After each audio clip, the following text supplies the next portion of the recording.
Matthew Bishop.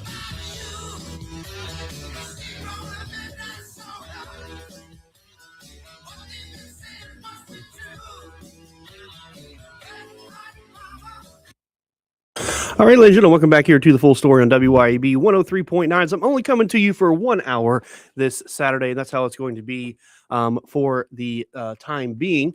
For the foreseeable future, we will be on the 12 o'clock to 1 o'clock hour until we looking like we may have a financial show who is taking that hour in a couple of weeks, and then but you will not. This is not the end of the full story. You'll still get your full story fixes. We are we're adding a Monday show. So it'll be Monday from 9 to 10, right after the Clay Edwards show. You can find it right here on WYB starting this Monday. So we will be there. So for the next few weeks, we'll have 1 hour on Saturday and 1 hour on Monday. So we'll still get our 2 hours, just 2 hours that are separated by a day. So you'll still get the full story fix, and the same thing that you always get here, which is breaking down these stories in detail to try to get you some kind of facts so you can form your opinion. And so we're going to be very, very tight. You know, if you're used to me, we've had the 1 hour show before. You know, I just kind of, I think it's my personal goal to try to hit every single time slot at WYAB because I've done 6 to 7 a.m., 6 to 7 p.m., 11 to 1 p.m. on Saturdays. And then we'll go to a mid-morning show, which I haven't done a mid-morning show. I have done a mid-afternoon show. I was at the 4 o'clock hour when I was up in WMS in Oxford, Mississippi. So I'm just trying to hit all of it, I mean, one day I can just get a midnight show, that'd be great. Just going from like 11 to like 1 a.m. just for all the night birds out there, just kind of mix it up, let's just do every single hour. And it's just a fun experience. I love doing it. I love moving around. It keeps things active, keeps things fresh. Always keeps me on my toes for sure. And the great thing about it is we get new listeners each time that we do, and we just keep picking them up. So for you guys that like joining me on Saturdays, like I said, I will be from 12 to 1 p.m. Central Time for the next few weeks. But also, like I said, we will be having the 9 to 10 a.m. on Monday. So right when you get to work or right when you're driving to work, depending on when you get there, I will be there as well, doing on Mondays. It'll be very similar to, the exact same format that we always do here. So no change in format or anything like that. Still bringing you the news and breaking down those news. And what a week it's been. It's, like I said, it seems there's no such thing. I say this every week, but there's no such thing as a slow week. And this week we hit all the major points. We have international with some new deadlines on Iran that Trump has put out, including a new 48-hour deadline that he is giving them for, according to him, all hell breaks loose. We'll tell you what that is, including, the fact that he did have a deadline a couple weeks ago that he found out he didn't have support on, so he had to back down. So we'll see if he stays clear on this one. And we're going to break down again because a lot of it's opening up the Strait of Hormuz. And if you listened to the show a couple weeks ago, we went into detail about what is the Strait of Hormuz and what they mean by a blockade. And we're very clear that a blockade is not them having a bunch of ships that cross it. It's more of a blockade with mines or just the threat of bombing. So an insurance company is not allowing their vessels to be able to cross through. So we're going to talk about that, and how, if anything, Iran can do to stop that, and how much control really they have of their government to stop something like that. Another thing that we're going to discuss is there's a lot of arguments on birthright citizenship this week. Of course, Trump showing up there. If we have time, I will break that down. We don't have a whole lot of time to break down a legal case. I do love doing that, but usually those take whole shows to do because we go into detail. But we just give a little bit of updates on what went down. On the show, when that case was first filed, we went into great detail about exactly birthright citizenship, 14th Amendment, and all of those things when it first came out. And I talked about the different paths of different decisions, which you can find on our website, regulatorsproductions.com. And you can see that breakdown into detail, as you can always expect from us. Another big news story is, and we're going to have our sports consultant Joe come on to help discuss this with us, is Trump's new executive order on college sports. Now, me and Joe have talked the last couple months about the changes in college sports and how it's affected college sports. And it's just kind of like the Wild West out there. So, we're going to talk about what exactly that EO is. But more importantly, as Joe is also an attorney, what is the legal basis for this EO? As already, and Trump himself has already acknowledged that it will more than likely be challenged. So, there is some lot going on with that as well. As always, we are streaming live on YouTube and Rumble. You can find that on either one of those websites. Just go to YouTube, just go to Rumble, search for The Full Story, and you can see this very beautiful radio face right on there. So we're gonna go ahead and take our first break right here. So we have enough time to keep going into great detail about all of these different stories. And we're gonna start up with Iran. If you want to call in at any time during these breaks, number 601-879-0002. Always good to hear from you. But keep it tuned here to The Full Story on WYAB 1039.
All right, ladies and gentlemen, welcome back here to the full story on WYAB 103.9 as we get to our first story. So it has been quite the week for Iran as we've had a military aircraft, an A-10 Warthog, that was downed in the country.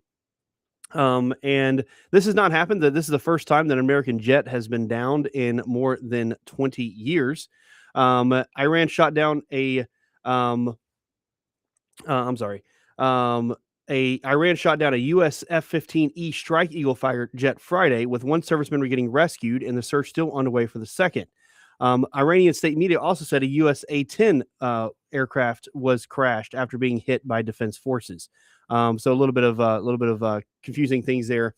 As we do have the F-15E Eagle that was shot down, and Iran saying that an A-10 has crashed after also being shot, which I guess also means shot down.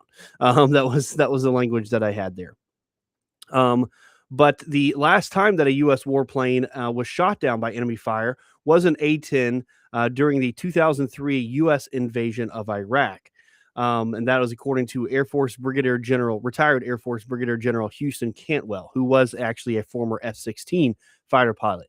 But Cantwell said that this is because the U.S. had largely been fighting insurgents who didn't have the same anti-aircraft capabilities. He said the fact that there have not been more fighter jets lost on Iran is a testament to the capabilities of U.S. forces. He said the fact that this hasn't happened until now is an absolute miracle. We're flying combat missions here. They are being shot at every day. U.S. Central Command said in a statement on Wednesday that American forces have flown more than 13,000 missions in the Iran war, while striking more than 12,000 targets.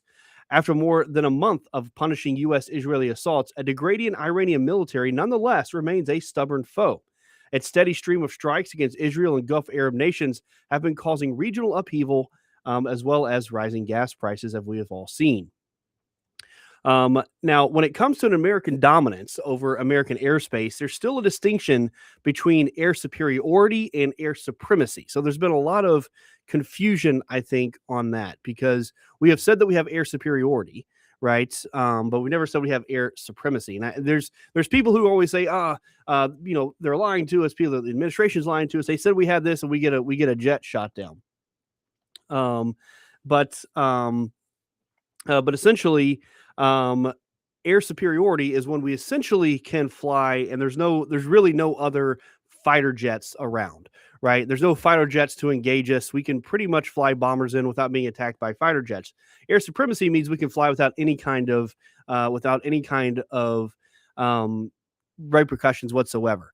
But again, what people have to understand is that it is increasingly hard without having a ground force to be able to have complete air supremacy, because this one was, like you said, likely fired by a shoulder-fired missile. These are air tracking, and they can just pop up out of the ground out of nowhere and shoot you. It's not like they have big air defense systems that we can easily bomb. People can come out there, especially on something like an A-10, which flies very slowly. The F-15E, a little bit harder to get, but still, we're not talking about an F-35 or an F-22 that's extremely super fast, right? If they're going to hit aircraft with shoulder-fired missiles, it is going to be either of those two aircraft. Like I said, American planes have also been flying missions at lower altitudes, which of course makes them more vulnerable to shoulder-fired missiles. Like I said, we don't know for a fact it's been a shoulder-fired missile, but most of the experts are saying that is likely what it is, and that makes a lot of sense, because again, you just can't. It's literally impossible without a ground force to be able to take out all of those, right? Especially the more advanced systems that can obviously or guided missiles and things like that. It's extremely difficult to be able to do that. So I think people have to understand that this is always going to be a capability as long as all we're doing is airstrikes. Now, I'm not saying we should do a ground strike, but I'm just saying that we should all understand that unless we do that, there's no way. It's literally impossible to be able to bomb enough to get out all fired missiles, right? So Mike Carnstian, who is a retired Marine colonel and senior defense advisor for the Center for Strategic and International Studies, agreed that a shoulder-fired missile was likely used against a fighter jet. Yet he said that the American war against Iran has been a tremendous success, according to this retired Marine colonel. To put things in perspective, he said the loss rate for American warplanes flying over Germany during World War II was 3% at one point, which would equal about 350 warplanes in the U.S. war against Iran. So if we had the similar kind of loss. Now, again, we didn't have air superiority over Germany. That's a great example of why air superiority is still very, very important, because we were getting into dogfights. We were still getting into air-to-air combat, which we're just not having here. So that's why, we still have pretty good hold over the skies. Yet it's never going to be perfect as long as you have guys who can pop out of holes in the ground. So like I said, right now there is a search for the pilot. So Iran is actually offering an award and calls on the public to find the quote enemy pilot, as the U.S. military is still searching for them as of today. And it is in a remote area of kind of southwest Iran, known as the I can't say it. It's the Coglio and Bayer Ahmad province. That's the best I'm going to get. There you go. You can you can Google it for a better pronunciation. That's all you're going to get from me. But like I said, so the pilot they're still searching for was one of the people in the F-15E Strike Eagle. So they are so right now there's a huge search on this individual. Now, these pilots are trained for these circumstances. This is literally covered, because anytime you're a pilot, there's always a chance that you may be shot down. So they are trained in how to survive it. Now, it's very interesting they found one and not the other. Now they do come out as parachutes, so they can land, a few miles, particularly, potentially a few miles apart, depending how high the plane was. But again, probably wasn't very high. I don't know. I don't know if this individual survived, because I think if he did, we would have found him by now. So that's one of the unfortunate things of when we do these conflicts. These things are going to happen, right? And that's why when you hear these military experts talk about it, when they say, "Hey, it's been a tremendous success," they're not talking about the political aspect of it, right? We're going to talk about the political aspect in just a second. That's a totally different thing. They're looking at it from a purely operational standpoint. And anytime you do operations, there's going to be a chance for something to be shot down. It's just the nature of war, right? It's the nature of conflict. And as military advisors, as military strategists look at it, as these guys are that I quoted earlier, this is they look at it from it comes down to a numbers perspective. And I get it, right? I mean, I was in the Army for 7 years. I had to investigate deaths overseas. It's not just a numbers game. There are families back home. I understand that. But from a strategy standpoint, it is come down to numbers. And you're always, you're not going to be perfect. You're not going to come out unscathed. That's just the nature. That's just the nature of conflict, and everybody who goes there knows that. But that's just the strategy part of it, right? The political aspect is completely different, because the political aspect can point to that human cost, right? People are not numbers, those types of things as we go on through this.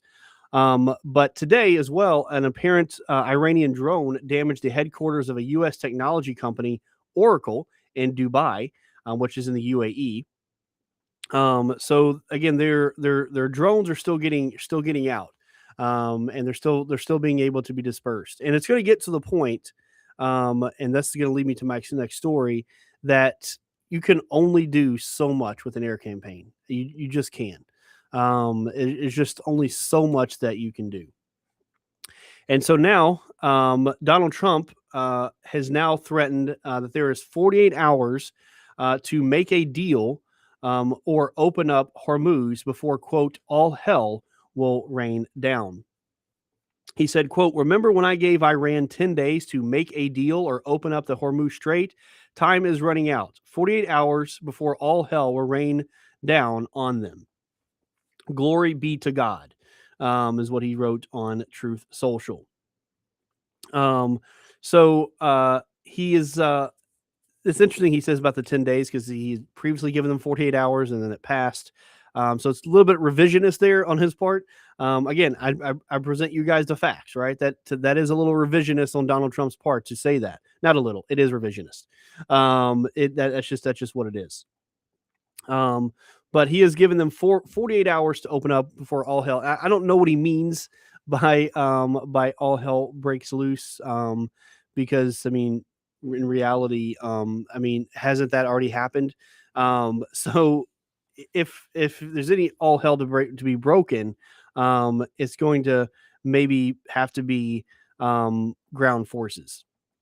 So let's talk about it, right? So the Strait of Hormuz, we went into detail about that, right? This is not a blockade of ships, right? You have fast acting speedboats essentially dropping mines throughout the strait, and that's not just the half of it. Companies are just not allowing ships to go through there. Insurance companies are. They're saying, hey, if you take your multi-million-dollar ship with its multi-million-dollars worth of cargo through the strait, then it is going to. Then we're not going to allow you. We're not going to allow you to do that. And if something happens, then it will. Then it will. Then we're not going to reimburse you for that. We're not going to cover you on the insurance. So that's essentially what's stopping it. So they are doing that's really the blockade that is happening. So it's not just a huge matter of ships. And there's also the problem that what control does Iran have over a lot of these forces, right?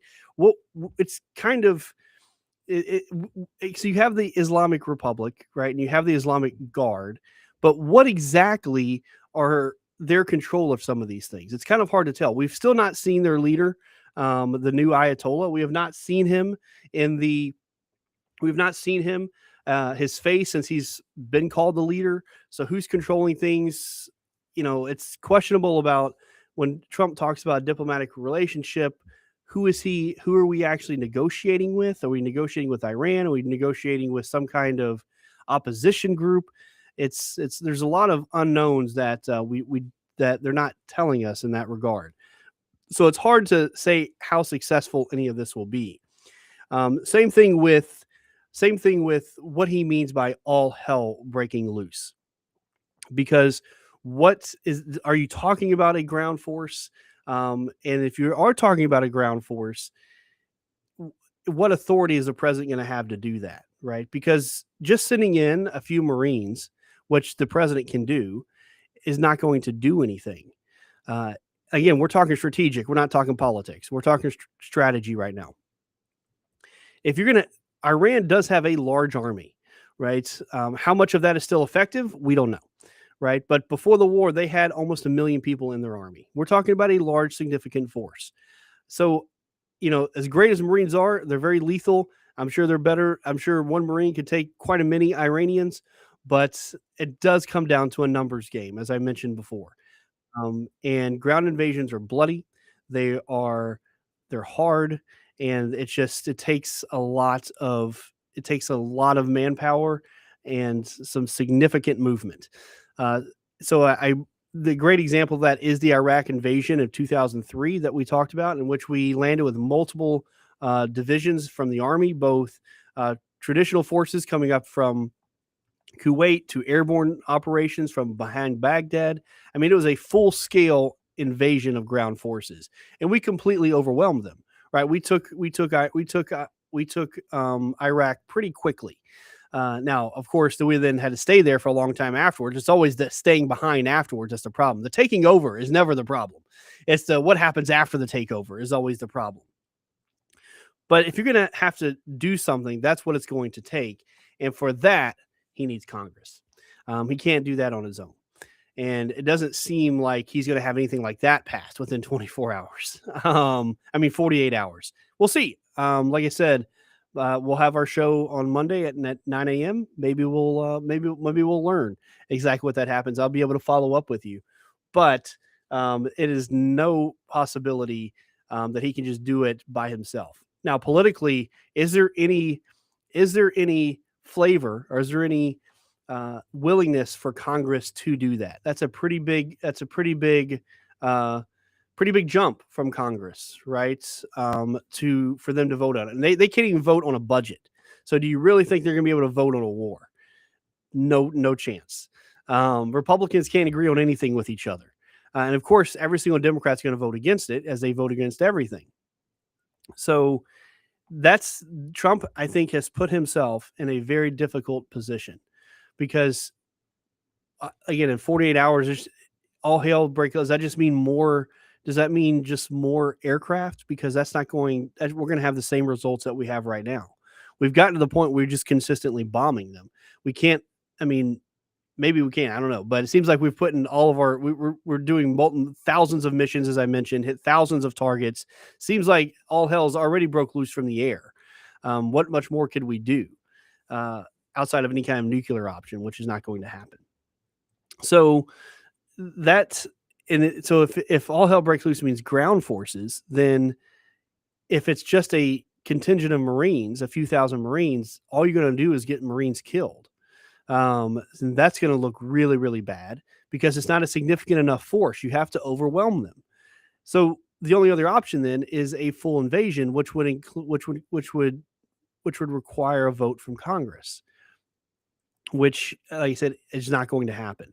So Trump's 48-hour deadline is going to be very difficult for him to be able to back up, I think. And the Republicans in Congress have been very clear that they're pretty much done supporting Donald Trump, which, as I talk about every week, that hurts the party significantly. That's what's going to cause the Democrats to pretty much win out for the next 4 years, I think, because of the Republicans not agreeing with each other and not having a united front going forward. And especially in something like this. Now, it is risky, right? If, say, Republicans, because they could, without Democrat vote, they could vote in to have a full force ground invasion. They have the votes to do it, get rid of the filibuster. They could, in fact, do that. But these guys do not have the gonads to do so.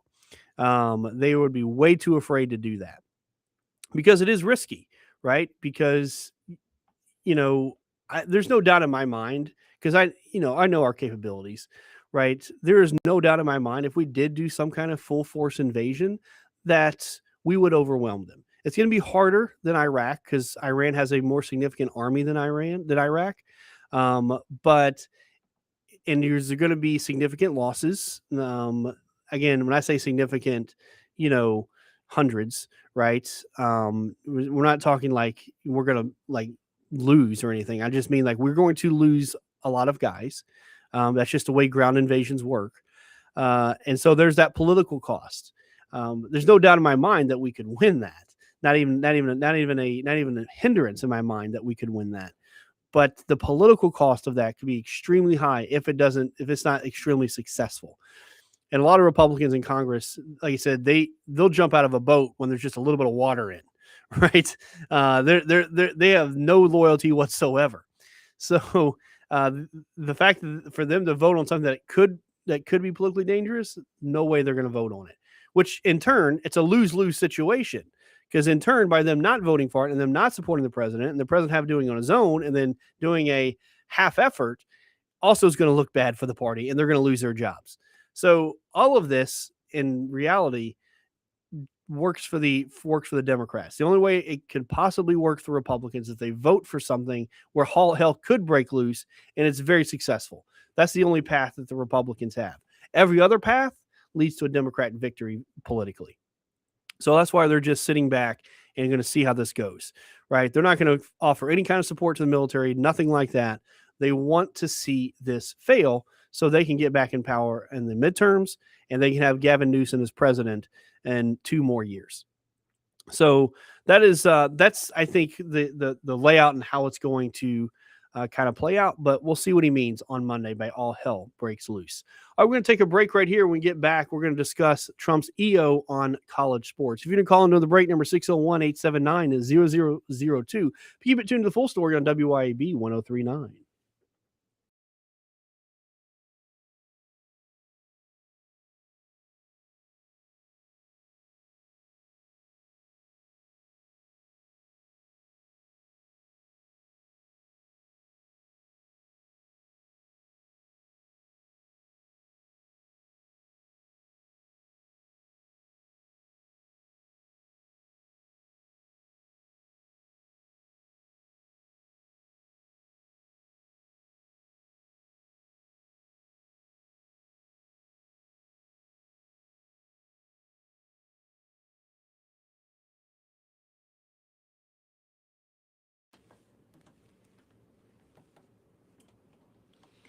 You're on the full story.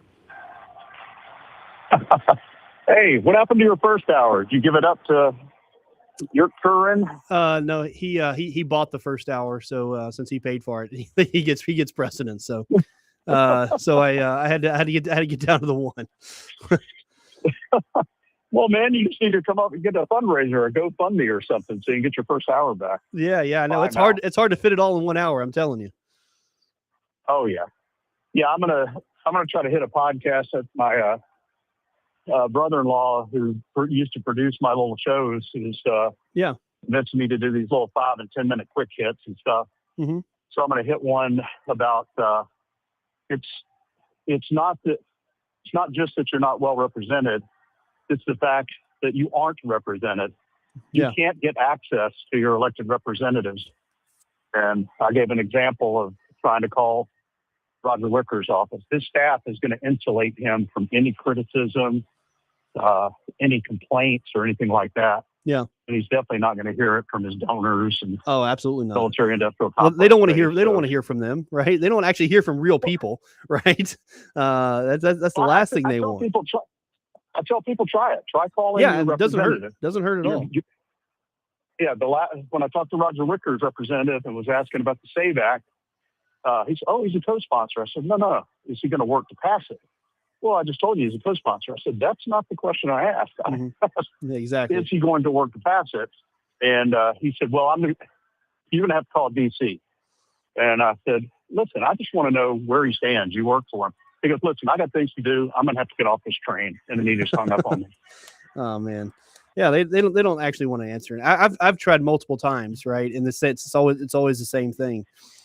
Just like you get, I was like, hey, so many people listen to the show. I'd love to at least have you on. You could explain it, right? I'm gonna give you a fair shot. always give you a fair shot.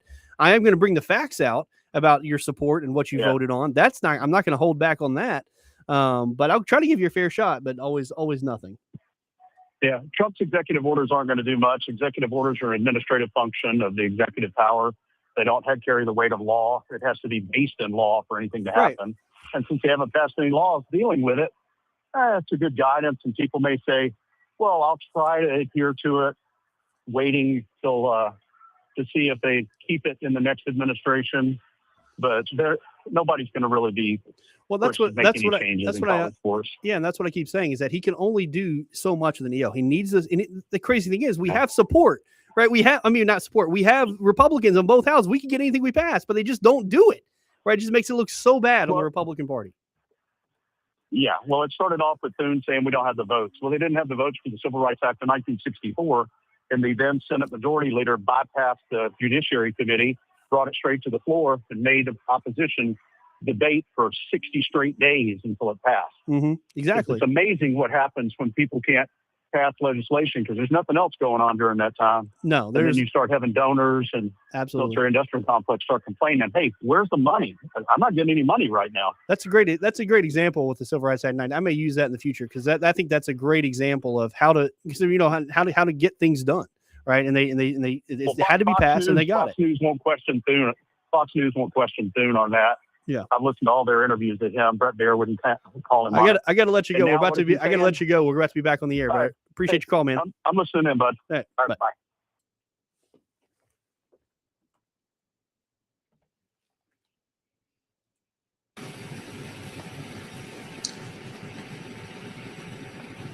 All right, ladies and gentlemen, welcome back here to the full story on WYAB 103.9. Just had a great call. Always get great calls during the breaks, and commonly what I get most of my calls on is, and I know it frustrates a lot of people, is the fact that Donald Trump is doing everything himself, and that's why everything gets overturned, right? And he has no support of his own party, and just having and in the past, and what the caller mentioned was the Civil Rights Act 1964. In the past, they have been able to push things through. It's like, this is an important piece of legislation, and we're going to sit here. If you want to filibuster, you can, but we're going to sit here, and we're not going to have any.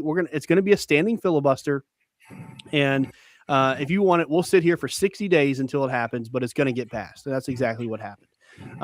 But here in this case, like you said, they have complete control, and it's what's going to lead. It's like I said, it's what's going to lead to a Democratic victory, because they have a very good argument to say that the Republicans cannot govern. But speaking of what Trump's EOs are, we're here joined by our good friend Joseph Jones, our sports consultant and sports expert, because anytime we can interact politics and sports, it's a great collaboration. So Joe, thanks for being back with us. Thank you, Matthew. Good to be here. And so the story I want to talk about today, Joe, and for everybody, is this new executive order that was just signed. Now, if you're a common listener to the show, me and Joe talk about where college sports are so many times, right? And kind of how everything's being changed is just really killing college sports. So now Donald Trump is trying to take matters into his own hands. So he signed an executive order on Friday targeting these major changes to college athletics. Their directive requires federal agencies to assess whether universities violating collegiate sports rules should continue receiving federal grants and contracts. The administration says the measures address instability caused by an ongoing financial arms race and litigation in college sports. The order establishes a consistent 5-year participation window for student athletes and creates more structured transfer rules intended to maintain academic and athletic continuity. It also prohibits pay-for-play arrangements facilitated by booster collectives and similar organizations, known as the NIL collectives. Any revenue-sharing plans must protect and expand opportunities for women's and Olympic sports under the mandate, which also requires universities to provide necessary medical care for student athletes and include safeguards against misconduct by sports agents. The White House reports that college athletics currently supports more than 500,000 student athletes through nearly $4 billion in annual scholarships. While collegiate programs produce 75% of the 2024 U.S. Olympic team, administration officials say resources are increasingly being redirected from most sports towards football and basketball, where, again, a lot of that NIL money is as well. They also, in that report, is also restricting these transfers, where it used to be where a student could only transfer essentially once and they were punished for a year. But the courts have already ruled against that, saying it was antitrust legislation. So a lot of different changes here. So Joe, first off, what do you think the odds are? Let's just talk about this from a legal perspective. We've talked about the legal cases here several times. And we've talked about how the antitrust lawsuits and these NIL deals, and most of the time these courts have ruled in favor of athletes, which has caused more and more problems. So what legal issues, or if any, do you see with the executive order, or whether it's enforceable? I think it's going to have a lot of legal issues with enforceability. And President Trump even predicted this. He had a conversation last month with Nick Saban and Marco Rubio, some other people at the White House. They talked about this topic of regulation for the NCAA. And I think that you're going to see antitrust issues. I think that there's at least 70 lawsuits that are currently filed or been filed with players trying to challenge some of these rules that the NCAA already has in place. And so really what this boils down to, this executive order represents the pro-regulation side versus the pro-player side. The players are so eager to finally have rights, finally have revenue interests, fighting for more eligibility and freedom to transfer. But then President Trump is speaking for The institutions, a lot of the fans, that they're frustrated with the lack of structure. And I think they're trying to get some regulation in place in time for the next school year. Well, the interesting thing to me is that, I've been a proponent of, hey, if we're gonna treat this like professionals, let's treat it like professionals, right? Let's treat it like the NFL, who has rules. So why is it? You may or may not know this, but why is it that something like the NFL can make these regulations, right? Then their own. We're not talking about the executive order, but and it's not antitrust. Yet the NCAA can't. Is there something I'm missing there? I don't know the fundamental reason there. Just one hypothesis would be that the NCAA doesn't have like a professional, like college football league, like the NFL has the National Football League. You don't have like a separate governing body for each sport. There's not like the college basketball league, for instance, either. Interesting.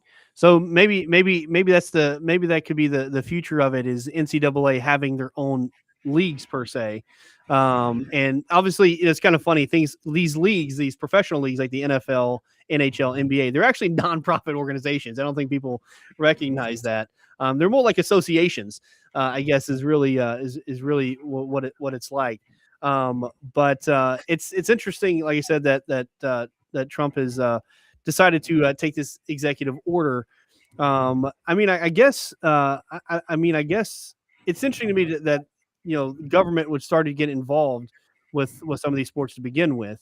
But some of these sports, these schools now are taking state money to pay athletes and everything like that. So it's this interesting combination of government mixing with sports, whereas like the NFL and stuff, obviously, completely private organizations. That's right. It's totally separate.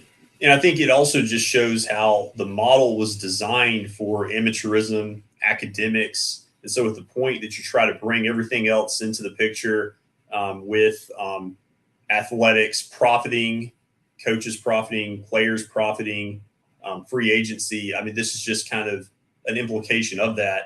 But I also think just the timing of this, obviously this has been a great debate within the sports landscape, but it's, of course, the weekend of the Final Four. So I think that's the reason that they're doing it, since everybody in the sports world for college is in Indianapolis for the Final Four. But I do wonder, like, what do you think about the timing when it comes to the Iran war for this to happen yesterday? Yeah, it's actually that was going to be my closing point, as we only have a couple minutes left here. Is that timing of it, right? I think that's a great point to bring up because, obviously NCAA Final Four, right? That's going on. Is it Final Four? Are we there yet? Final Four. Yeah. Okay. So, there's that going on, but for it to come on Friday, and we got Monday to be that 48-hour deadline of all hell breaking loose with the Iran that I just talked about. Honestly, I don't know how he has time to even think about college sports right now. But obviously he has a big staff. I think it is. There is definitely a political aspect to this of maybe trying to pick up some kind of win, because I think most fans would agree that there needs to be some kind of regulation now with college sports. I think most fans would think that. So I agree with you. The timing of it is very, very interesting, to say the least. I think, hey, let's get a populist type win before the Iran stuff happens, or while the Iran stuff is happening, maybe to take people's minds off of it. I think that maybe at least partially in their minds in signing the CO. Yeah, no, I could totally see it. And like I said, they had the meeting last month, and so this has clearly been in the works for a little while. Yeah, that's a good fact to bring up for people, is that they have been talking about this for a month. Now, I think a lot of times as they talk about these things, and it's like, when do we release it, right? It didn't just happen in a day, right? I think that's a great fact to put up. That is the full story of it. So I don't want to make it seem like, oh, they just came up with this on Friday to do it. That's not true. But I do think they can come up with things like, all right, we're sitting on it. When do we finally release it? So like a movie, like when you always try to figure out what weekend do I release the movie, I think it's what weekend do I release the EO at the most capability. Final Four, Iran. I think they try to time it perfectly. All right, guys, that's all we have for this segment. Again, it was very short. Joe, thank you again for joining us. Like I said, anytime we can talk about politics and sports and mix them together, because it's coming more and more mixed, it seems like. Seems like 15 years ago, like there was no mix outside of like the cheating in baseball and those congressional hearings. Outside of that, like there wasn't a whole lot of mix, but now it's like almost every week we get to talk about some kind of intermixing between politics and sports. That's right. But thank you again, Joe, for following us again. Joe's also an attorney. You can look at his law firm, Joseph Jones. Go ahead and Google it. Great attorney. Always like working with him. But we're going to go ahead and take a break right here. When we get back, we'll do This Day in History. Be keep tuned to the full story on WYAB 103.9.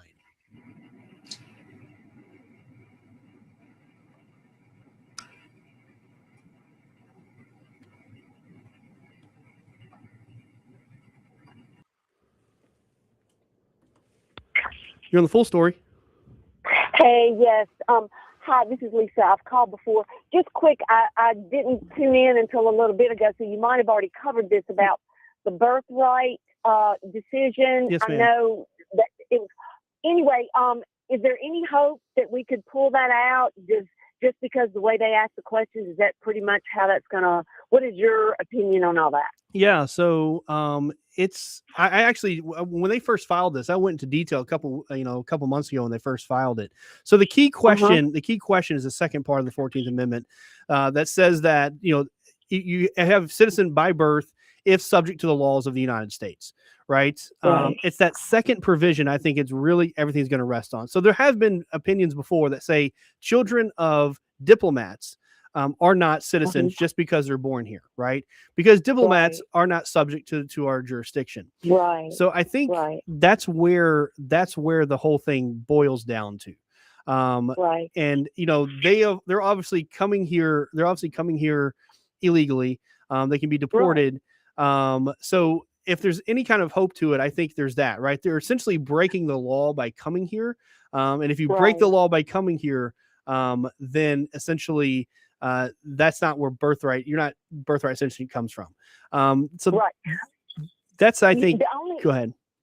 No, well, I mean, yes, I totally agree with you, but I guess my point is, based on what people heard, the justices, the questions they were asking, has that second part come up? Does it look like they're not going to rule in Trump's favor, or can we get anything out of that? Yeah, so the biggest answer on a lot of what they're bringing up is, illegal aliens, technically, or what the argument, the question they had is that an illegal alien can be arrested, right? And if they're arrested, then therefore they're subject to our laws. So that's kind of the counter argument to that, and that's why I think it possibly could lose if it does. That's my biggest worry in that. I think there is a path for it, but based on those questions as you're talking about, because we can arrest and prosecute illegal aliens, there's an argument they are then subject to our laws. So that's why I think if it rules against us, that's where it's going to come from. Okay. Yeah. All right. Well, thank you. I appreciate it. No, thank you for calling, ma'am. Okay. You're welcome. Bye. Bye-bye.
All right, legend, and welcome back here to the full story on WYAB 103.9 as we get to this day in history. And April 4th is actually quite a day in history. There's a lot of big things that happened. Of course, here in the South, a big one that everybody remembers is the assassination of Martin Luther King.